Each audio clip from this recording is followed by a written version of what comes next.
नमस्कार, आदाब, सत श्री अकाल, सब राज खुशे।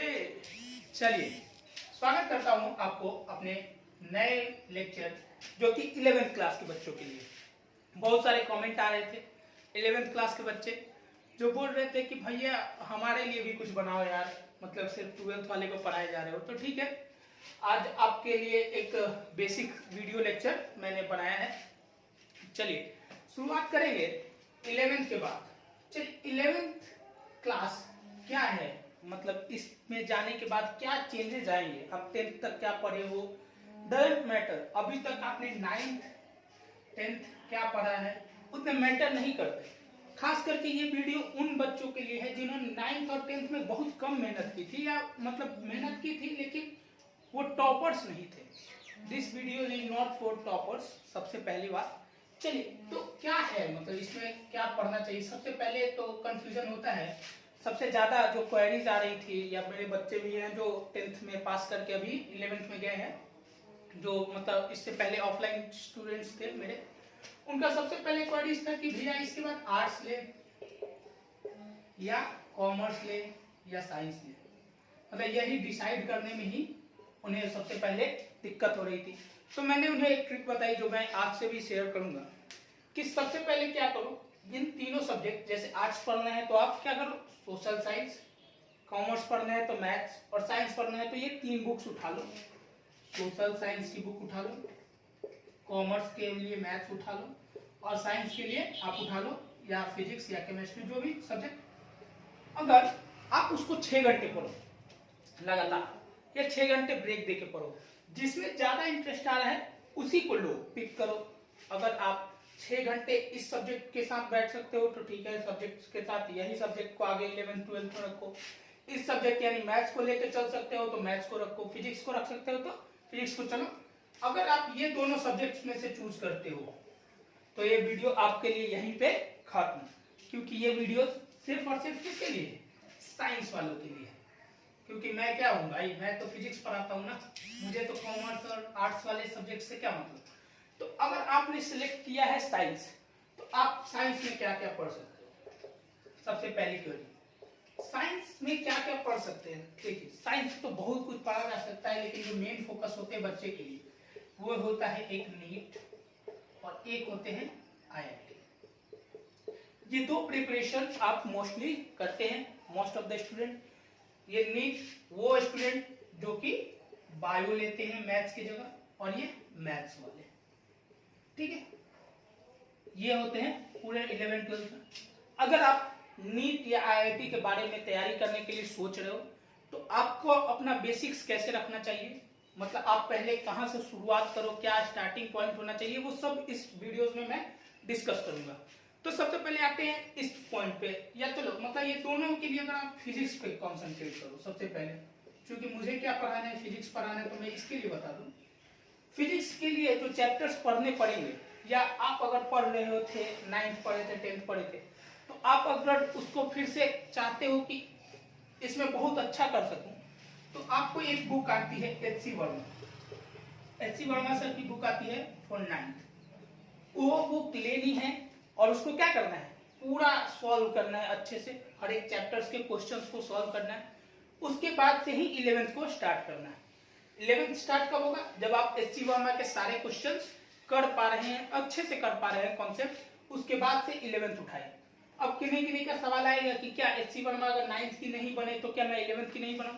बिल्कुल बनाइए और कोई प्रॉब्लम नहीं होगी, लेकिन अगर आप ये वाले करके आओगे तो आपका कॉन्फिडेंस बढ़ेगा जब भी आपको उसी से रिलेटेड। क्योंकि देखो, अच्छा चलो मैं थोड़ा सा एक एग्जांपल से ही कुछ समझाता हूं, आपको बेहतर समझ में आएगा। चलो सपोज आपने HC वर्मा की बुक उठाई 9th वाली, तो आपको सबसे पहला चैप्टर मिला motion, force second chapter, work third chapter, ये फिर ग्रेविटेशन, ये मिलते हैं। अब आप जाओ 11th की बुक, 11th में भी पढ़ना है motion, force, work and gravitation. तो अगर आपके ये सारे बेसिक्स वहां से क्लियर हो जाएंगे तो इसमें ऑब्वियस सी बात है वो बहुत हेल्पफुल होगा। अब चलो थोड़ी सी 11th में बात करते हैं, क्या क्या पढ़ना है 11th में। तो 11th की सबसे पहली जो 11th की जो सबसे पहली चैप्टर है उसका नाम है यूनिट एंड डायमेंशन। ठीक है, इसमें हम उसके यूनिट्स पता करते हैं और डायमेंशन पता करते हैं कि कौन कौन से डायमेंशन होते हैं, क्या होते हैं। उसके बाद से आ जाते हैं हम लोग वेक्टर। इसको भी हमने पढ़ रखा है 9th में कुछ हद तक, उसके बेसिक्स पता है, उसी से हम आगे प्रोसीड करेंगे। फिर पढ़ेंगे मोशन। ठीक है, इसमें हम पढ़ते हैं 1D और 2D दोनों मोशन। फिर पढ़ते हैं फोर्स। ठीक है, तो अगर आप 11th के सारे क्वेश्चंस को करके आओगे, ऑब्वियस सी बात है आपको यहाँ पे बहुत ज्यादा अच्छा लगेगा, मतलब आपको लगेगा कि ये पढ़ा हुआ चीज ही पढ़ रहे हैं वापस से। तो इसीलिए मैं आपको बोल रहा हूँ कि 9th की बुक से आप एक बार इस सारे चैप्टर्स को गो थ्रू हो जाओ, उसके बाद से हम स्टार्ट करेंगे। तो जो हमारा पहला लेक्चर होगा, जो हमारे पहले लेक्चर में होगा, वो होगा बेसिक मैथमेटिक्स। अब लोग यार पढ़ा रहे थे फिजिक्स, अचानक से आप घुस गए मैथ्स की तरफ। देखो ये जरूरी है, अब हम जब फिजिक्स पढ़ेंगे तो उसमें पूरे बेसिक्स मैथ्स की भी जरूरत पड़ेगी। क्या जरूरत पड़ेगी? इसमें हम पढ़ेंगे लॉग, थोड़े से डिफरेंशिएशन और थोड़े से इंटीग्रेशन के बारे में, थोड़ा सा ग्राफ भी पढ़ेंगे। ये जब चीजें हम कर लेंगे तो ये एक कंप्लीट बेस तैयार होगा उस कॉम्पिटिटिव एग्जाम्स के लिए जिसके लिए हर एक साल 15 लाख बच्चे अप्लाई करते हैं। ये 15 लाख बच्चे, अच्छा सबसे पहला डर ही क्या होता है जब भी आप जैसे नीट के बच्चे हो गए या IIT के बच्चे हो गए, सबसे पहला डर वही नंबर देखते हैं, यार 15 लाख है, मेरा क्या होगा, मैं यहाँ कहाँ स्टैंड करता हूँ। आप करते हो, बिलीव मी, आप चाहे आप अगर 10th तक सिंसियर हो, मतलब 10th तक इतने भी सिंसियर हो कि आप 70% तक भी नंबर लाते हो, ठीक है, अगर नहीं भी लाते हो तो भी जो नहीं लाए हैं, जो मतलब जिनके परसेंटेज इससे भी बिलो है, उनके लिए और गोल्डन अपॉर्चुनिटी है। क्यों गोल्डन अपॉर्चुनिटी है? क्योंकि आप 11th 12th में जाके बहुत अच्छा कर सकते हो, क्योंकि ये 10th से थोड़ा सा 10th से बिल्कुल अलग है। ठीक है, तो आप यहाँ पे अगर हार्डवर्क करोगे तो यहाँ से आप अपना चीज, मतलब जो भी आपका आज तक का ग्राफ रहा है उसको एकाएक चेक कर सकते हो, चेंज कर सकते हो, इसको चेंज कर सकते हो ग्राफ को। अब आते हैं बात कि ये 15 लाख एग्जाम्स देते हैं हर साल, तो वहां पे आप कहाँ स्टैंड करते हो? बिल्कुल करते हो। क्यों? क्योंकि ये 15 लाख बच्चों में अप्रोक्स 10 to 12 लाख बच्चे तो ऐसे ही फील करते हैं, सिर्फ फॉर्म को क्या करते हैं, फील करते हैं। कंपटीशन तो सिर्फ 2.5 लाख बच्चों के बीच में है। 2.5 लाख बच्चे एग्जाम देते हैं, जिसमें IITs में चूंकि 12,000 तक सीटें हैं, ठीक है, 12 to 15,000 डिपेंड करता है आप किस कैटेगरी से, ठीक है। उसके बाद भी NITs हैं और भी कुछ कॉलेजेस हैं, बट मेरा फोकस सिर्फ यहाँ है, इसीलिए मैं यहाँ बात नहीं कर रहा हूँ। लेकिन अप्रोक्स 1 लाख बच्चे को अच्छे इंजीनियरिंग कॉलेज मिलते ही मिलते हैं। तो आप देखो 2.5 लाख बच्चों के बीच में भी कंपटीशन है, तो वहाँ 1 लाख सीट है, मतलब परसेंटेज कितना है, आपका परसेंटेज बहुत हाई है सेलेक्ट होने की। तो सिंसियरली क्या करना है, मतलब आपका रूटीन कैसा हो। देखो सबसे पहले ये मन से निकाल दो कि कोई भी टीचर आएगा, आप बेस्ट टीचर्स के पास पढ़ो। इवन SC वर्मा सर का ही एग्जाम्पल लेते हैं। SC वर्मा सर भी जब बंसल क्लासेस में पढ़ाने गए तो उन्हें भी बहुत सारे बच्चों ने क्या किया, मतलब बोलते थे कि उनके पढ़ाए हुए समझ में नहीं आते ये वो। तो जो चीज ला सकते हो आप अपने अंदर, वो क्या है, सिर्फ और सिर्फ हार्ड वर्क। सबसे पहले आपको करना क्या है, सबसे पहले अब से देखो जो पढ़ने के तरीके हैं उसको, उसमें क्या चेंजेस ला सकते हैं। सबसे पहले हम फोकस करेंगे कॉन्सेप्ट्स। अब बच्चे क्या करते हैं, उन्हें पता है कि देखो IITs में पूछे जाएंगे क्वेश्चंस, वो क्या करते हैं, इस पे फोकस ही नहीं करते, डायरेक्ट क्वेश्चन सॉल्व करने लगते हैं। मैं अपनी बात बताऊं तो मैं जब प्रिपरेशन में था तो सबसे पहले लोग फिजिक्स के बुक उठाते थे तो कोई HC वर्मा टच नहीं करता, HC वर्मा नहीं, कुछ बड़ी बड़ी बुक थी, ठीक है, बड़े बड़े नाम कि हाँ नहीं भाई मैं तो भाई सिंगल सॉल्व कर रहा हूँ, कोई आता था बोलता था मैं तो DC पांडे सॉल्व करता हूँ, उससे भी ऊपर ऊपर के लेवल की बुक आती थी, ठीक है, बहुत सारी बुक। लेकिन आपका जो फोकस होना चाहिए सबसे पहले वो कॉन्सेप्ट्स को सीखने में होनी चाहिए।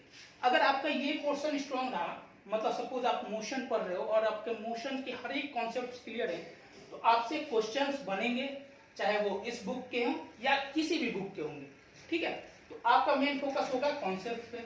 अगर आप पढ़ना चाहो, जब अगर 11th के हो, इस साल से ही प्रिपरेशन स्टार्ट कर लो, तो आप इस चैनल को सब्सक्राइब कर सकते हो।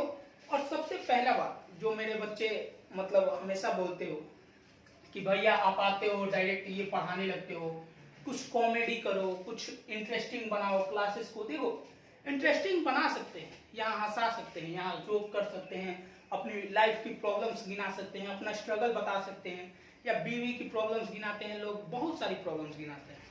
बट क्या है ना कि बच्चे जो है, मतलब जो लोग प्रिपरेशन करते हैं जेन्युइनली, मतलब जो मैंने देखा है, वो होते हैं सेल्फिश। सबसे पहले आपके अंदर ये कैरेक्टरिस्टिक्स इवॉल्व होने ही चाहिए। आपको सेल्फिश बनना पड़ेगा। बोलेंगे ये क्या बता रहे हो, गलत ट्रिक बता रहे हो क्या, मैं सेल्फिश बन जाऊं? बोलेंगे यस। आपको किसी टीचर्स के रोने से, इमोशनल करवाने से कोई फर्क नहीं पड़ना चाहिए। आपका जो प्राइमरी फोकस होना चाहिए वो सिर्फ और सिर्फ पढ़ाई होना चाहिए।